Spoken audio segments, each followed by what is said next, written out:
오늘 주님께서 주신 말씀은 시편 135편의 말씀입니다. 오늘 다 같이 한 목소리로 봉독하시겠습니다. 할렐루야. 여호와의 이름을 찬송하라. 여호와의 종들아 찬송하라. 여호와의 집 우리 여호와의 성전 곧 우리 하나님의 성전 뜰에 서 있는 너희여, 여호와를 찬송하라. 여호와는 선하시며 그의 이름이 아름다우니 그의 이름을 찬양하라. 여호와께서 자기를 위하여 야곱 곧 이스라엘을 자기의 특별한 소유로 택하셨음이로다. 내가 알거니와 여호와께서는 위대하시며 우리 주는 모든 신들보다 위대하시도다. 여호와께서 그가 기뻐하시는 모든 일을 천지와 바다와 모든 깊은 데서 다 행하셨도다. 안개를 땅 끝에서 일으키시며 비를 위하여 번개를 만드시며 바람을 그 곳간에서 내시도다. 그가 애굽의 처음 난 자를 사람부터 짐승까지 지셨도다. 애굽이여, 여호와께서 내게 행한 표적들과 징조들을 바로와 그의 모든 신하들에게 보내셨도다. 그가 많은 나라를 치시고 강한 왕들을 죽이셨나니 곧 아모리인의 왕 시온과 바산 왕 옥과 가나안의 모든 국왕이로다. 그들의 땅을 기업으로 주시되 자기 백성 이스라엘에게 기업으로 주셨도다. 여호와여, 주의 이름이 영원하시나이다. 여호와여, 주를 기념함이 대대에 이르리이다. 여호와께서 자기 백성을 판단하시며 그의 종들로 말미암아 위로를 받으시리로다. 열국의 우상은 은금이요 사람의 손으로 만든 것이라. 입이 있어도 말하지 못하며 눈이 있어도 보지 못하며 귀가 있어도 듣지 못하며 그들의 입에는 아무 호흡도 없나니 그것을 만든 자와 그것을 의지하는 자가 다 그것과 같으리로다. 이스라엘 족속아, 여호와를 송축하라. 아론의 족속아, 여호와를 송축하라. 레위 족속아, 여호와를 송축하라. 여호와를 경외하는 너희들아, 여호와를 송축하라. 예루살렘에 계시는 여호와는 시온에서 찬송을 받으실지어다. 할렐루야. 아멘. 다 같이 기도드리시겠습니다. 하나님 아버지, 감사합니다. 주의 음성을 듣고자 저희가 새벽 제단 앞에 모였습니다. 우리 마음의 기도와 우리 마음의 묵상이 주님께 연락되기를 원합니다. 감사드리며 예수 그리스도의 이름으로 기도드렸습니다. 아멘. 오늘 시편 135편의 기도는 이렇게 시작합니다. 할렐루야. 여호와의 이름을 찬송하라. 여호와의 종들아 찬송하라. 할렐루야가 찬송하라는 뜻인데 여호와의 이름을 찬송하라는 135편은 전반에 걸쳐서 계속해서 주님을 찬양하고 주님의 이름을 높이는 그런 고백으로 계속되고 있습니다. 2절에 여호와의 집 우리 여호와의 성전 곧 우리 하나님의 성전 뜰에 서 있는 너희여. 여호와의 집이 곧 우리 여호와의 성전인데 그 앞에 성전 뜰, 그 예배당이 있고 성전이 있고 그 앞에 성전 뜰이 있는 거죠. 순례를 통해서 성전을 방문하는 사람들이 성전 뜰에 머물고 또 지성소에 성전에 들어갈 수 없는 그 사람들이 이 성전에 서 있는 거죠.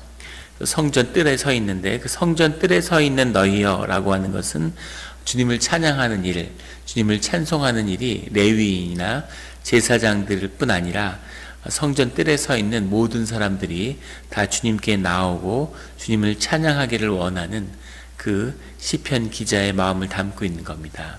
이것이 곧 주님의 말씀이겠죠.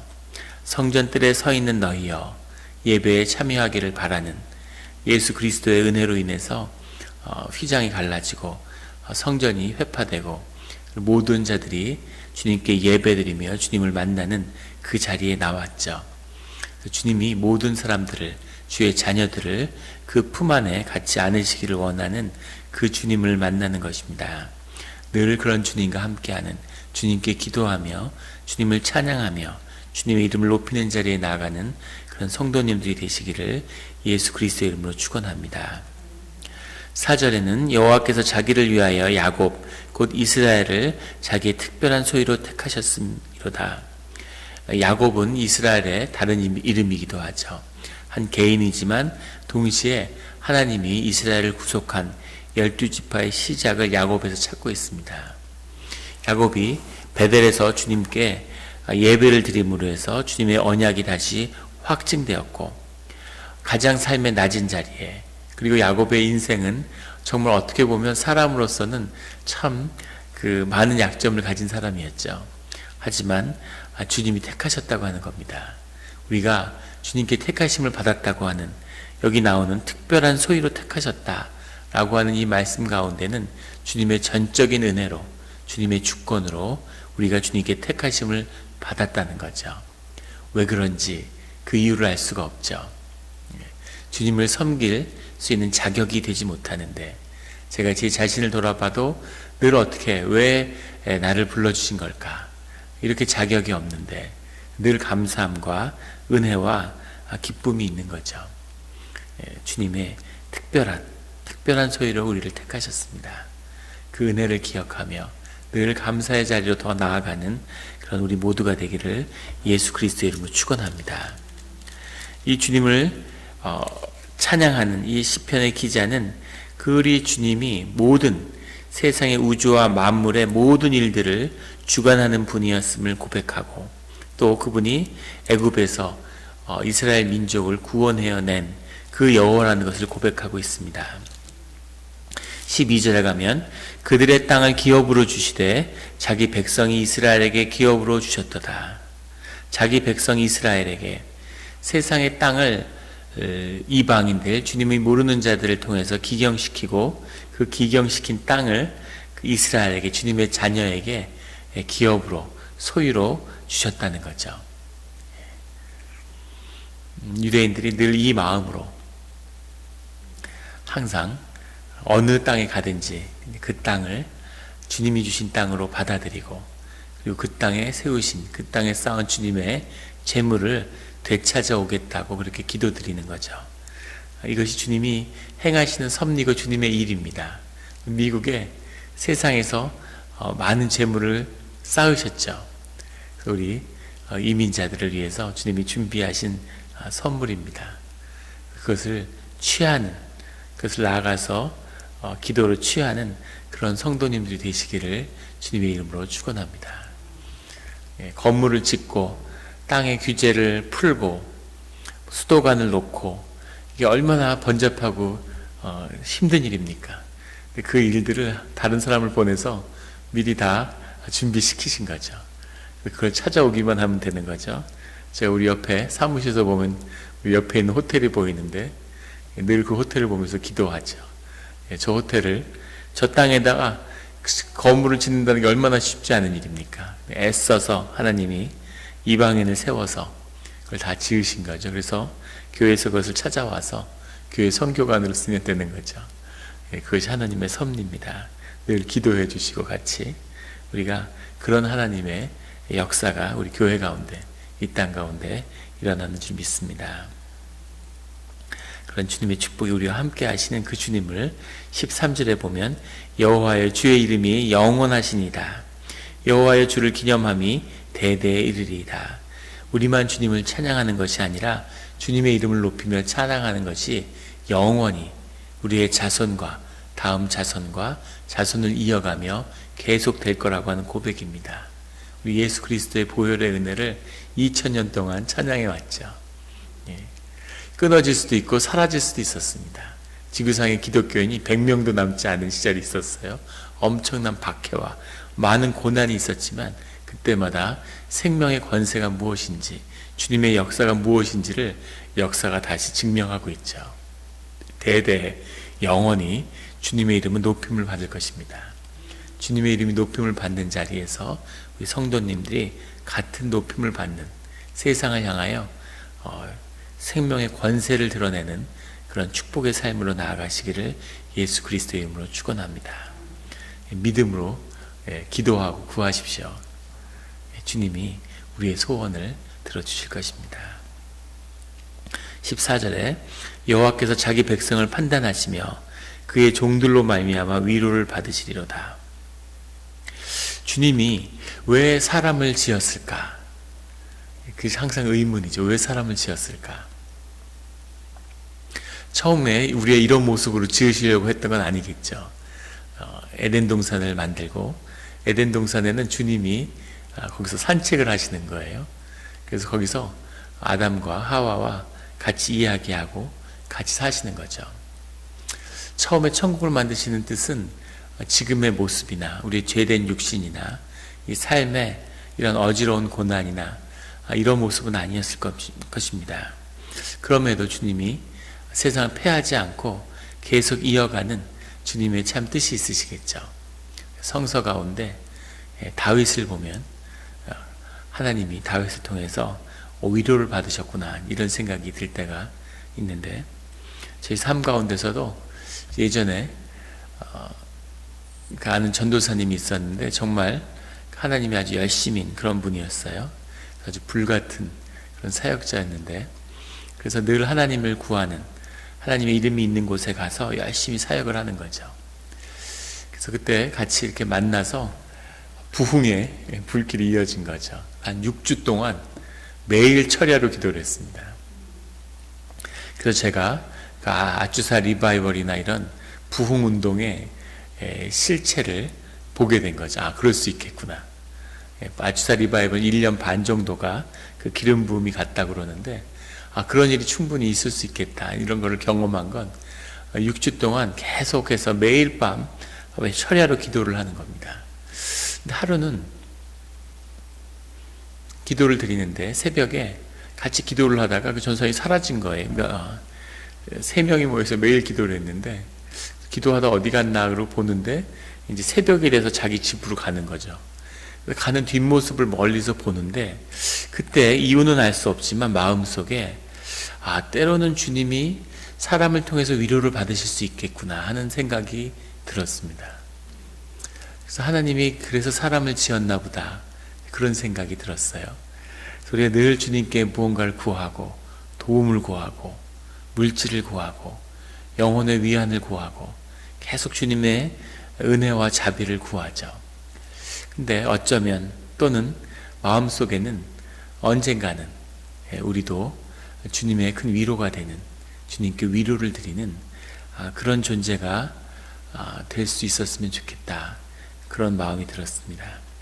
우리가 이 마음처럼 그의 종들로 말미암아 위로를 받으시리로다, 그 고백이 우리와 함께하기를 주님의 이름으로 고백합니다.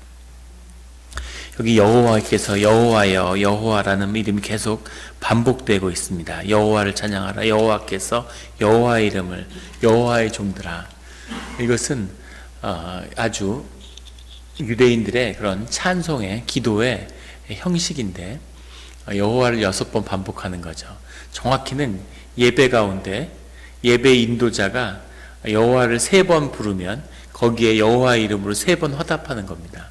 그 6번이 짝을 이뤄서 그렇게 기도를 하죠. 민수기 6장인가요? 거기에 그게 나와 있는데, 그래서 그곳의 전통을 되게 살려서 한국에서도 이렇게 주여 삼창을 하고 기도를 하는 그런 게 있죠.